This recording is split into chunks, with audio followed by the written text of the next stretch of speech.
Olá pessoal, tudo bem? Dando sequência ao nosso mini curso sobre as equações de Maxwell, nós vamos falar agora sobre as relações constitutivas.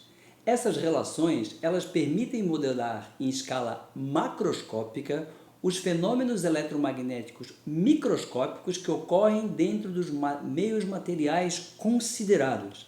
Tá? Aqui eu tenho as relações constitutivas. Tá? Então imagine o seguinte, se eu pego um material dielétrico e coloco dentro de um campo elétrico. Dependendo do material, pode haver um movimento de moléculas devido à polarização dessas moléculas, etc. Então, eu não estou interessado no que acontece em nível molecular e nível atômico. Teria que fazer um estudo usando mecânica quântica, não é o objetivo. Se eu quero ter uma visão macroscópica de como os materiais funcionam na presença de campos eletromagnéticos, essas relações constitutivas são suficientes e representam muito bem esses materiais. Então, eu tenho essa primeira equação, o que ela me diz? Ela me diz que a densidade de fluxo elétrico, número de linhas de campo elétrico por unidade de área, é proporcional ao campo elétrico aplicado. E a constante de proporcionalidade é o epsilon. Esse epsilon é a permissividade elétrica do material. Quanto mais o material permite a passagem de linhas de campo, maior vai ser o fluxo através dele, maior é a permissividade. Similarmente com o campo magnético, a densidade de fluxo magnético é proporcional ao campo magnético aplicado ao material e a sua permeabilidade. Quanto mais permeável o material for à passagem de linhas de campo magnético, μ vai ser maior, mais fluxo magnético eu terei nesse material, certo? E similarmente eu tenho aqui por fim a lei de Ohm, tá? Que diz que o fluxo de corrente elétrica no material é proporcional ao campo elétrico aplicado e à condutividade elétrica do material. Quanto mais condutivo o material for, mais facilmente ele deixa passar linhas de corrente elétrica, certo? E maior vai ser então o fluxo do vetor JC.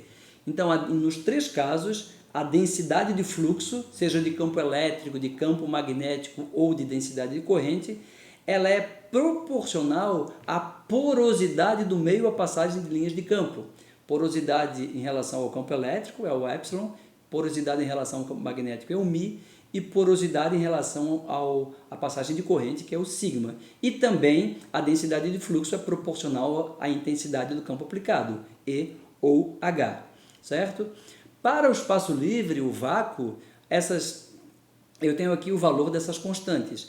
Epsilon vale epsilon zero, que tem um valor numérico, μ zero, com seu valor numérico. No caso do espaço livre, sigma é igual a zero.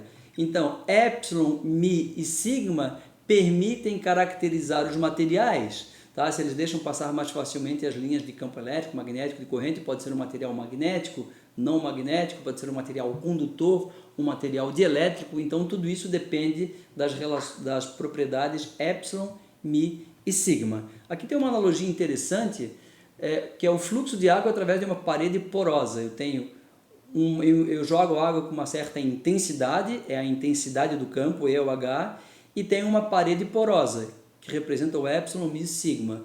Quanto mais porosa for a parede e quanto mais água eu jogar, maior vai ser o fluxo de água através da parede. Então, é rigorosamente aqui a mesma analogia, certo? Então, epsilon, μ e sigma são porosidades, tá? E o campo EH corresponde à intensidade da água aplicada.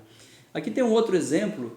Sejam dois materiais submetidos ao mesmo campo elétrico, mas o material amarelo tem uma permissividade elétrica ε1 e o material azul tem uma permissividade elétrica ε2, que é o dobro de ε1. Então, a gente verifica que o número de linhas é o dobro. Tá? O fluxo elétrico no 1 é a metade do fluxo elétrico no 2, ou a densidade de fluxo elétrico D2 corresponde ao dobro da densidade de fluxo D1, porque o material é mais permissivo à passagem de linhas de fluxo elétrico, certo? Poderia fazer um exemplo análogo para magnético também, ou de corrente. Tá? Vamos falar um pouco sobre classificação dos materiais. Então, dependendo de epsilon, μ e sigma, os materiais podem ser classificados de diferentes maneiras. O primeiro deles, o que são os materiais homogêneos ou materiais não homogêneos.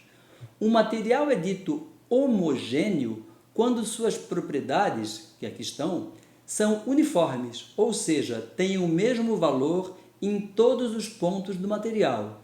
Se por outro lado essas propriedades variam dentro do material, o material é dito não homogêneo ou heterogêneo.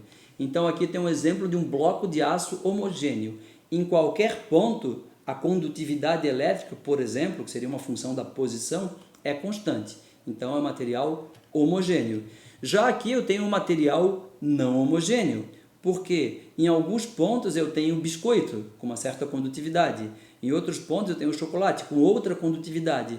Então a condutividade varia em cada ponto. Nesse caso aqui só são dois valores diferentes, poderia ser uma variação outra que essa daqui. Tá? De qualquer maneira não é constante, então o wafer é não homogêneo. Essa é a primeira classificação, homogêneo e não homogêneo. A segunda corresponde aos materiais isotrópicos e anisotrópicos. Um material é dito isotrópico quando suas propriedades não variam com a direção ou com a orientação do material. Caso variem, o material é dito anisotrópico. Então aqui eu tenho um exemplo de alguns materiais isotrópicos. Para qualquer direção que eu olhe, as propriedades são as mesmas. Tá? Nesse caso aqui é um material homogêneo, todo material homogêneo é isotrópico. Aqui eu tenho um exemplo de um material não homogêneo, certo? Mas que também é isotrópico. Para qualquer direção que eu olhe, eu enxergo a mesma coisa. Tá? Já aqui eu tenho um material anisotrópico. Se eu olho para a esquerda ou para a direita, eu vejo sempre um material branco. Se eu olho para cima, eu vejo uma alternância entre material branco e material verde. Então, dependendo da direção, nesse caso aqui um material laminado, tá? Esse material aqui é um material anisotrópico, porque as propriedades variam com a direção. Um exemplo de material anisotrópico utilizado na prática é o núcleo utilizado para transformadores de tensão, certo? Então aqui tem um núcleo com material sólido e aqui um núcleo com material laminado. Isso é feito para diminuir a indução de correntes, nós vamos falar sobre isso no futuro ainda, tá? Então a laminação, a gente verifica que eu tenho aqui o material ferromagnético e um isolante no meio, ferromagnético e isolante no meio, tá? Então são materiais diferentes. A esquerda é isotrópico, a direita é anisotrópico, tá? Do ponto de vista matemático, eu posso representar um material anisotrópico, tá? A sua propriedade física, utilizando uma matriz chamada de tensor. Então aqui peguei a lei de Ohm para exemplificar. Então a densidade de corrente de condução é igual à condutividade vezes o campo elétrico. Se essa condutividade for constante, não depender da direção, eu tenho que sigma é simplesmente um número. Então, a corrente está na mesma direção, no mesmo sentido do campo, na mesma direção do campo elétrico. Mas eu posso ter um caso em que a condutividade varia com a direção, e isso pode ser representado por uma matriz, aqui no caso mais em 3D, matriz 3x3, certo? Nesse caso, no material anisotrópico, talvez a corrente não esteja na mesma direção do campo elétrico, ou a densidade de fluxo elétrico não esteja na mesma direção do campo elétrico, ou a densidade de fluxo magnético, indução magnética, não esteja na mesma direção do campo magnético aplicado, tá certo? Então, outra classificação em isotrópicos e anisotrópicos. E, por fim, a classificação como materiais lineares e materiais não lineares. O material é dito linear quando suas propriedades não variam com o campo aplicado. Se variar, o material é não linear. Então eu tenho um exemplo aqui, ó, de um solenoide, uma bobina aqui, com um núcleo de ar. Tá? Se eu faço circular uma corrente, aparece um campo magnético e aparece linhas de campo magnético, ou seja, um fluxo magnético. E a densidade de fluxo magnético é proporcional ao campo magnético.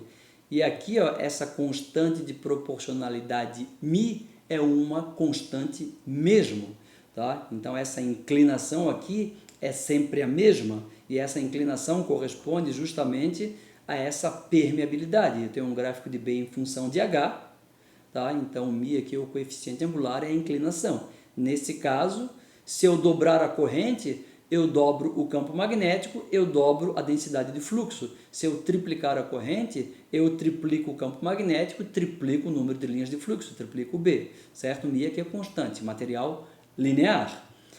Já se eu tiver um solenoide com núcleo de ferro, o ferro é um material, o ferromagnético, que não é linear, certo? Significa dizer que se eu dobrar o campo magnético, a densidade de fluxo não dobra. Depois de um certo aumento do campo magnético H, o B já não aumenta tanto. Eu tenho uma saturação. Significa dizer que a permeabilidade magnética, ela não é constante. Ela depende do campo H aplicado. Então, é um material não linear, certo? Então, aqui a classificação em materiais homogêneos, isotrópicos, lineares e seus contrários. Eu também poderia ter feito uma classificação em termos de material isolante, ou de elétrico, ou condutor. Eu falo um pouco mais sobre isso num exercício, numa aula posterior. Tá bom, pessoal? Então eu vou parar aqui sobre a caracterização dos materiais, as relações constitutivas. Na próxima aula a gente vai entrar então nas equações de Maxwell, que é o objeto principal desse mini curso. Tá bom? Até lá então!